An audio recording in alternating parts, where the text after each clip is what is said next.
Hi, I'm Jonathan Mopetsi, in for Jamie Poisson.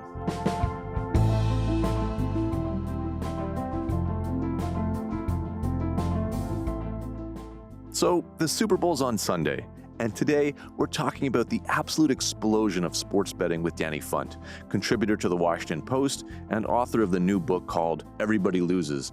And Danny, I gotta be honest, I had no idea of some of the stuff you can bet on. So obviously you can bet on who's gonna win the Super Bowl, Kansas City Chiefs or the Philadelphia Eagles, with the Chiefs right now favored to three-peat. What are some of the other things you can bet on? You can bet on basically every aspect of the game and also stuff beyond the game, like how long is John Batiste's rendition of the Star Spangled Banner going to last? Will it be over under 2 minutes?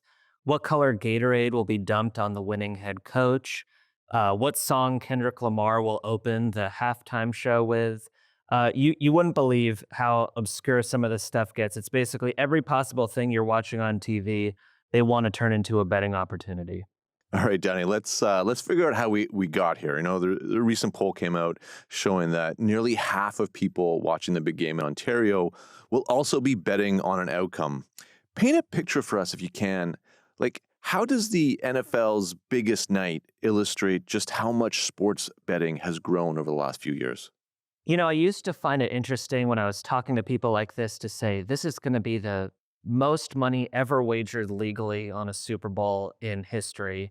And now it's sort of a truism that every Super Bowl is going to be the most money ever bet on a Super Bowl, just because this keeps growing and growing year after year since in the US 2018 and in Canada 2021. So this year, the gambling trade group, the American Gaming Association, estimates that $1.4 billion will be wagered legally on the Super Bowl in the US.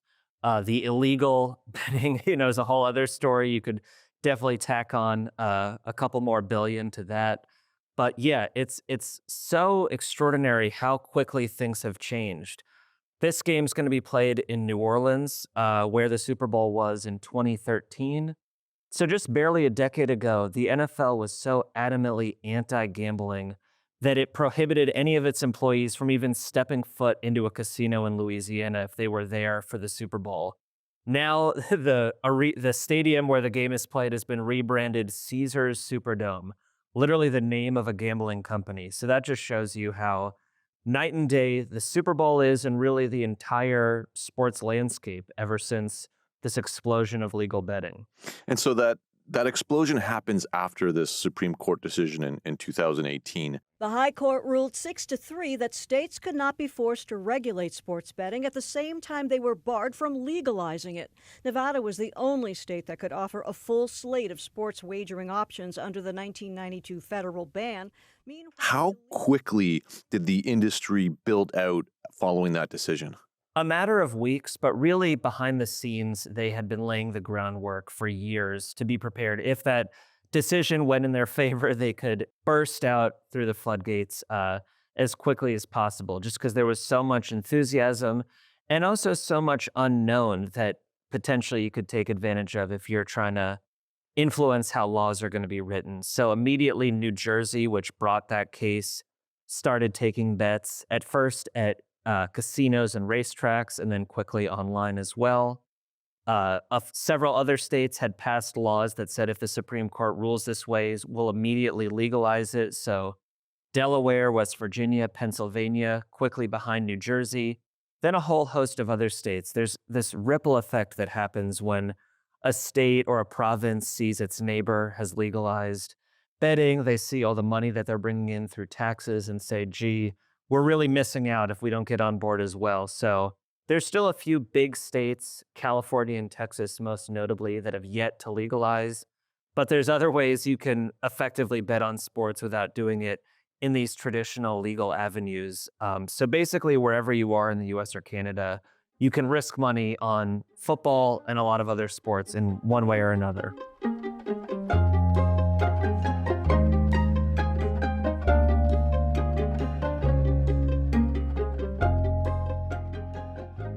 For those of us who are not bettors, could you kind of just explain how it works? What kinds of bets are being placed? It's not just the outcome of the game.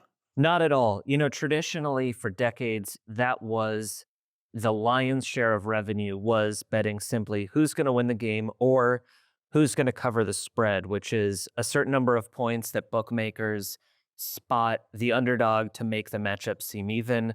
But now there's just this explosion of games within the game to carve up sports in every possible way you could think of to create limitless betting opportunities. So in the Super Bowl, for example, some sports books offer about 10,000 different things you could bet on. But the Super Bowl used to be exceptional in being this uh, hub for obsessive gambling, and now that's really true 24/7, 365. Yeah, like, and I hear my gambling friends or my friends who gamble, they talk about parlays. Where does that fit in to all that action? It's a huge part of the business. More than half of revenue now for these biggest operators like FanDuel and DraftKings comes from parlays. Essentially, what a parlay is you stack multiple bets together for the chance at winning much more money than if you bet on a single outcome or if you bet on all of them individually. I want to make a six-way parlay. Celtics, Sixers game. What's the line? Still +1. +1. Okay, so I want the Celtics to cover. I want the Celtics halftime. I want Garnett points and rebounds. Garnett block shots. Celtics opening tip. Do you take lightning bets? Yeah, but you don't The wanna- catch is that each component of your parlay has to hit. So if you do a 6-leg parlay on 6 different facets of the game or multiple games, but sticking with the Super Bowl, 6 different things within this Super Bowl matchup, if one of them misses, the bet misses. But you can understand why for a lot of people, if I bet a parlay, let's say $10 to win $100, that's a lot more exciting than betting $10 to win $19 if you just bet on one thing. Now, the catch, of course, if it's a lot more exciting, there's always another side to that coin.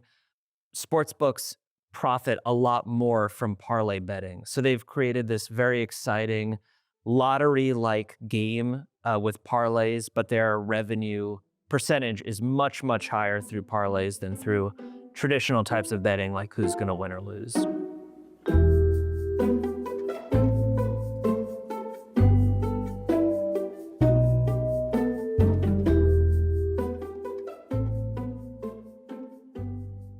I'm curious about the growth of sports gambling and how it's kind of gone hand in hand with the growth of smartphones. Like it strikes me there's a compounding effect when we are already so addicted to our phones, and then these betting apps put basically like an extra rush of dopamine and right at our fingertips. How did technology contribute to this dramatic change that we've seen over the last several years? Yeah, that connection you just pointed out really can't be understated. Why the business was able to explode to the point it has, where in the US, we're approaching $500 billion wagered legally since that Supreme Court decision. A huge amount of that is done on the internet, and a lot of that obviously done on smartphones. So more than 90% of money in the US is bet online.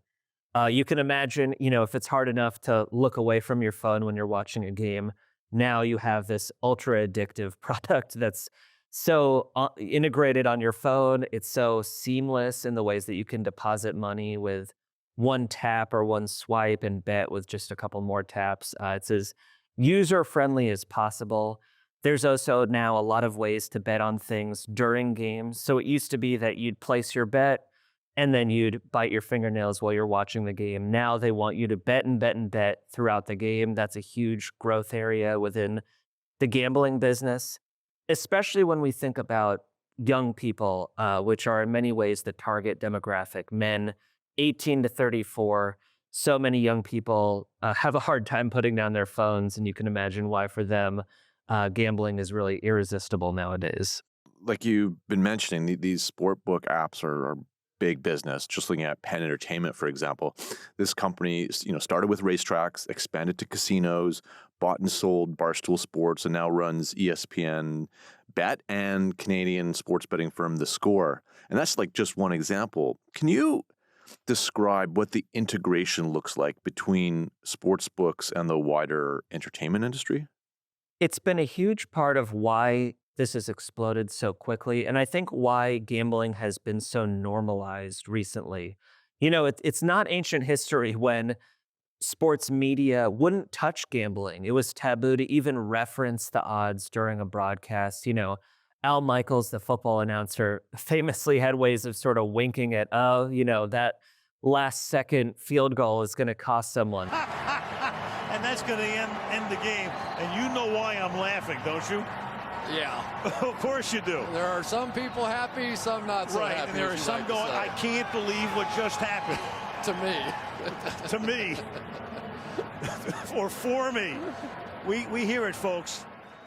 But you were totally forbidden from referencing gambling because the leagues that partnered with these media organizations really didn't want their fans gambling and didn't want to promote gambling. So if you've got deals with leagues, you didn't want to offend those relationships. But even beyond that, it was just generally something that was done under the table through black market bookmakers, not something that was how the mainstream consumes sports. Now, we would have a much easier time listing the sports outlets that don't partner with gambling operators versus those that do. It's become such a huge part of how these companies make money, especially considering that a lot of them are really struggling. Media in general is facing tough times.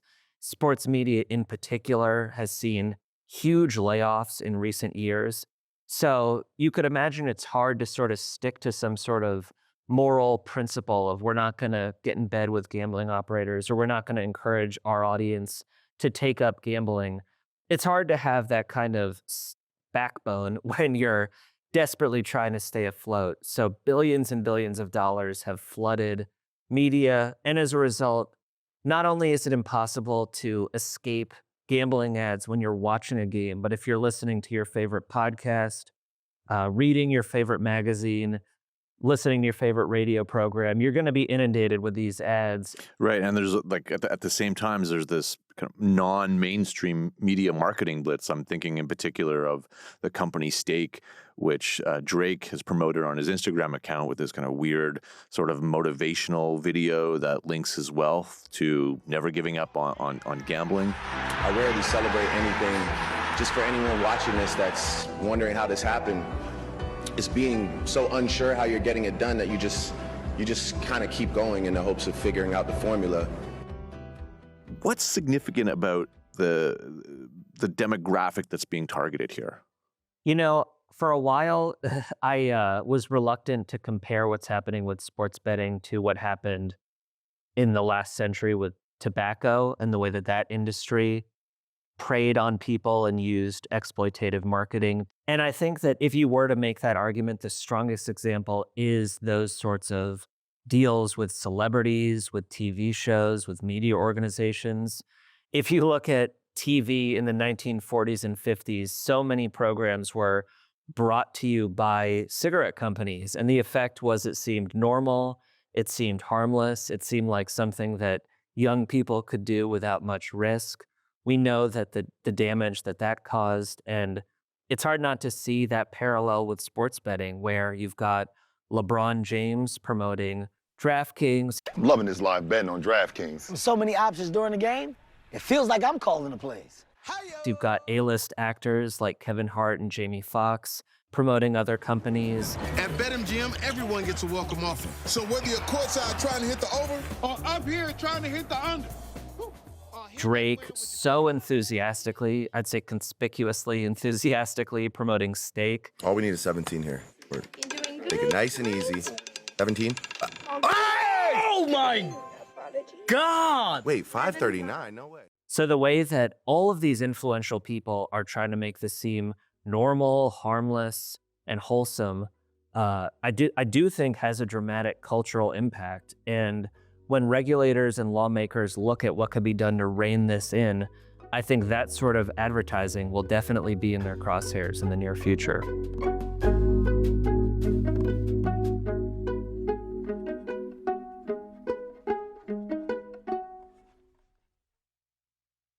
You've mentioned how the big leagues have changed their tune about sports betting. But, at the same time, players have been suspended, kicked out of leagues, even criminally prosecuted in some cases for betting illegally. I'm thinking of Miami Heat point guard Terry Rozier. Suspicious gambling activity surrounding guard Terry Rozier in a game nearly 2 years ago is now being investigated by federal prosecutors as a part of the same. Former Raptors player Jonte Porter, he was banned for life. A league investigation revealed Porter tipped off bettors about confidential information and limited his play for betting purposes. The NBA also says Porter made thousands of dollars betting on at least 13 NBA games, including a bet on the Raptors. How can these leagues punish players for gambling when they themselves are so invested, like literally invested, in the gambling industry?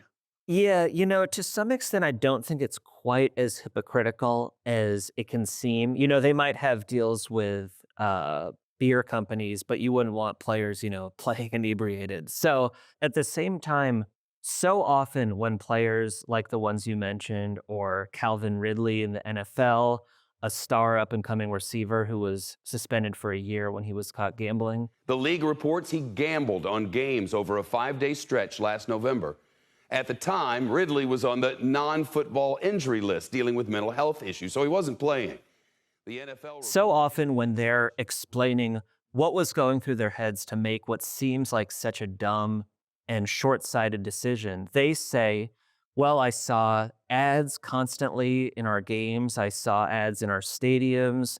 I saw the ways that our league is promoting this to our fans, and it just didn't seem like such a big deal if I bet myself. So some of that confusion is inevitable when you've got the leagues being the biggest backers for gambling. It's also interesting that the commissioners of the leagues argued that not only was legalization not a threat to corrupt their sports, but they actually argued that it would make the sports safer from corruption, because by bringing it above board, you could monitor the gambling more easily than if it's happening through illegal operators. To some extent, that's valid. To some extent, I think it's quite fishy to say, let's create this massive temptation for our players, but it'll be easier to catch them because of it. At the same time, there's still plenty of illegal betting happening. So you've got people who hear about betting through all these ads, but then they do it nefariously through illegal channels. So the leagues have created this enormous headache, to put it mildly, for themselves.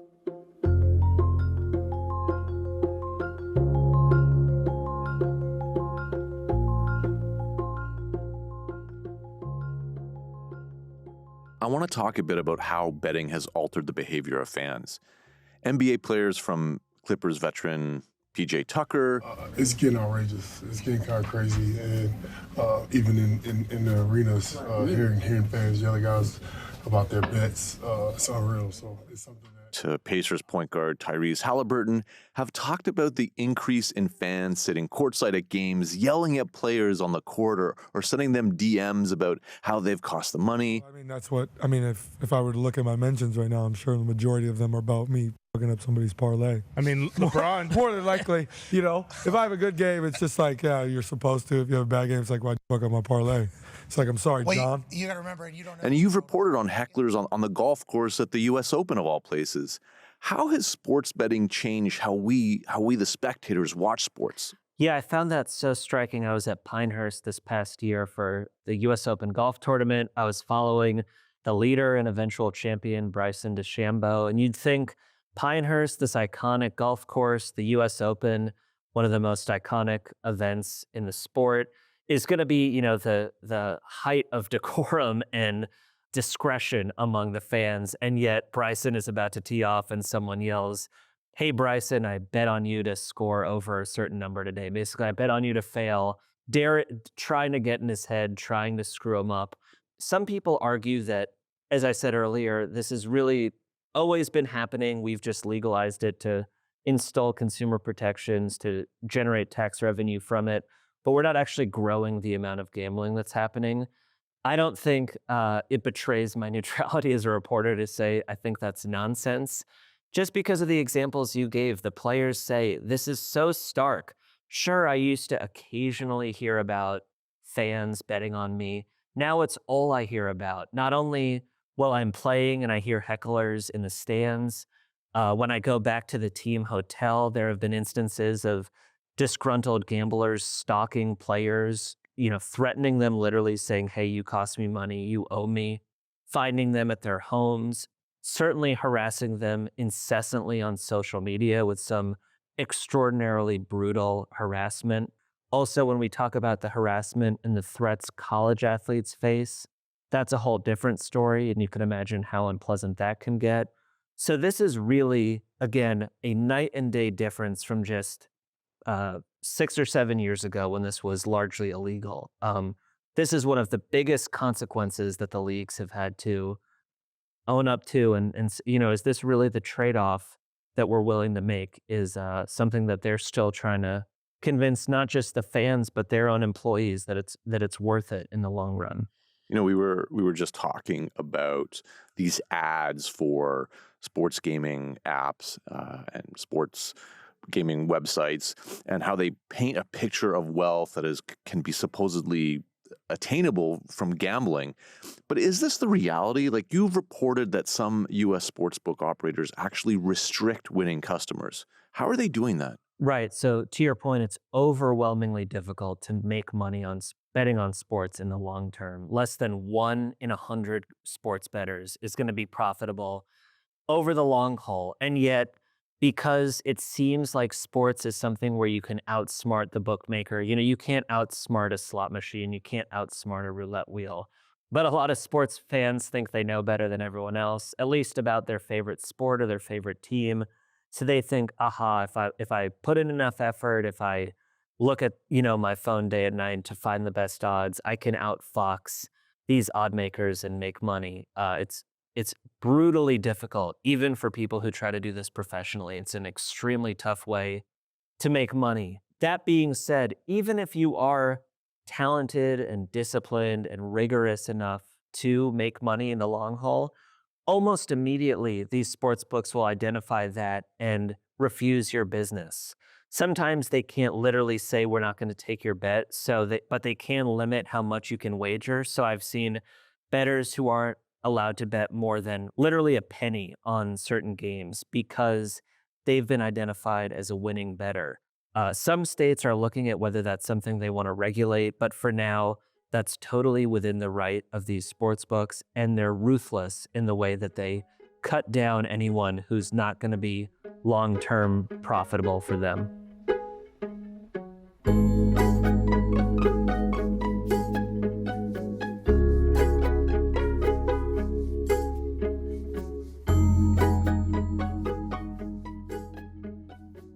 I know that one of the main arguments for legalization in the first place was just how much money it could bring in for governments via tax revenue.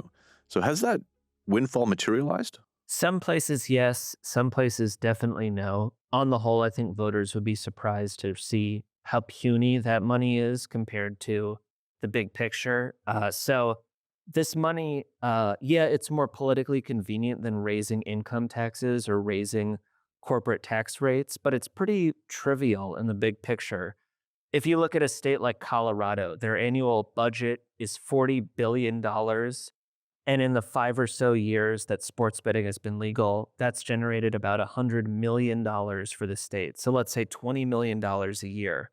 $20 million for a state that has $40 billion in expenses annually, not a significant amount of money. And you also have to look at all of the consequences that come with it beyond, if people are losing money betting on sports, are they spending as much with other businesses?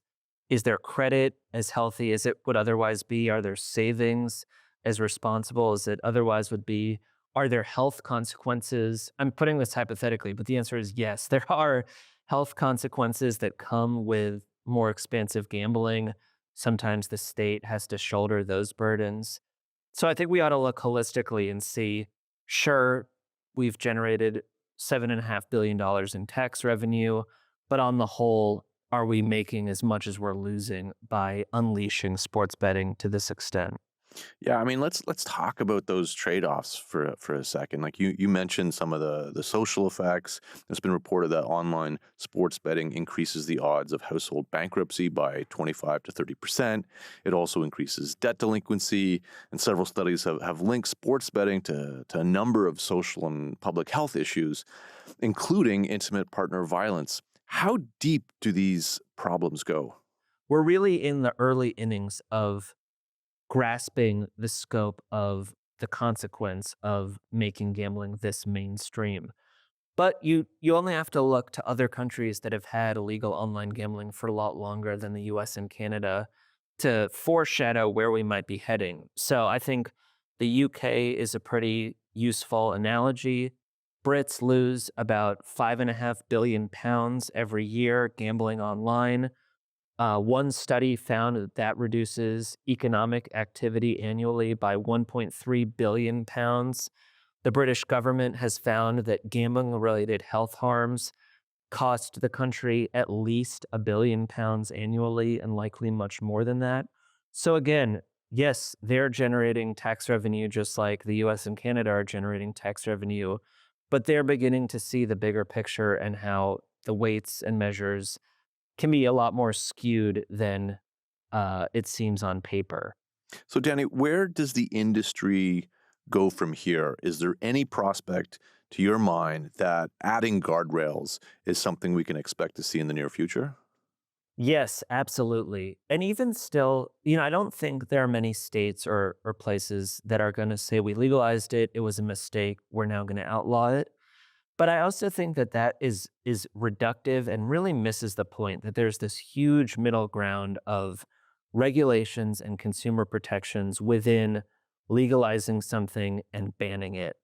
Other countries that have had legal gambling for longer, whether that's in Europe or Australia or Latin America, are sort of re-regulating and realizing we let this rip without enough protections. We need to rein this in, whether that's banning advertising during games or during certain hours when kids are more likely to be watching TV or listening to the radio, restricting certain deceptive advertising techniques like calling something risk-free when there is risk involved, or calling something a bonus, even if you have to pay to get that bonus, limiting the ability to deposit money through credit cards, which obviously allows people to run up debts and bet over their heads.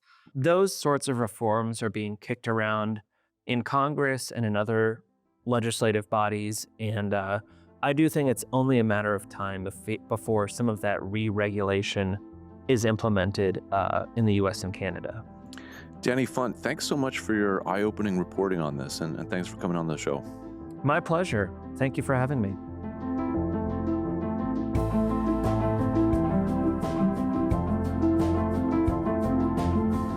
Front Burner was produced this week by Ali Janes, Kieran Outshorn, Lauren Donnelly, Cecilia Armstrong, Mackenzie Cameron, and Matt Omha. Music is by Joseph Shabison. Our senior producer is Elaine Chow. Our executive producer is Nick McCabe-Locos. Jamie's back on Monday. I'm Jonathan Molpetzy. Thanks so much for listening.